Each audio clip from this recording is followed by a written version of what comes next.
It is incredibly painful when someone who promised the world suddenly treats you like a stranger. The story of Shakuntala and Dushyanta is the most ultimate metaphor for that kind of royal betrayal.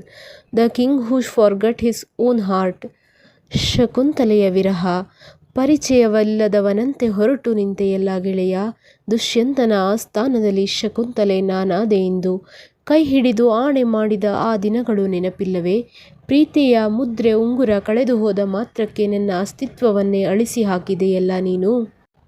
ಹೂವಿನಂಥ ಮನಸ್ಸಿಗೆ ಕಲ್ಲಿನ ಪೆಟ್ಟು ನೀಡಿದೆ. ಪ್ರೀತಿಯ ಸಾಮ್ರಾಜ್ಯವನ್ನೇ ಸುಟ್ಟು ಭಸ್ಮ ಮಾಡಿದೆ.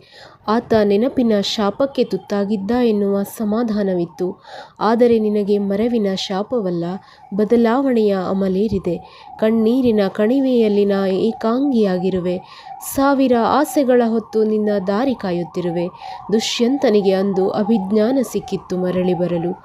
ನನ್ನ ನಂಬಿಕೆಯೇ ಸತ್ತು ಹೋಗಿರುವಾಗ ಇನ್ನೇನು ನೀಡಿ ನಿನ್ನನ್ನು ಮರಳಿ ಕರೆಯಲಿ? ಪ್ರೀತಿ ಎಂದರೆ ಗೆಲುವಲ್ಲ, ಸೋಲಿನಲ್ಲಿ ಬೆಳೆಯುವ ಮೌನ. ನೀನು ರಾಜನಾಗಿ ಮೆರೆದೆ, ನಾನು ವಿರಹಿಯಾಗಿ ಉಳಿದೆ. ನೆನಪುಗಳ ಕಾಡಿನಲ್ಲಿ ನಾ ಇನ್ನೂ ಹುಡುಕುತ್ತಿರುವೆ. ನಿನ್ನ ಪ್ರೀತಿ ನಿಜವೋ ಅಥವಾ ಕೇವಲ ಒಂದು ನಾಟಕವೋ?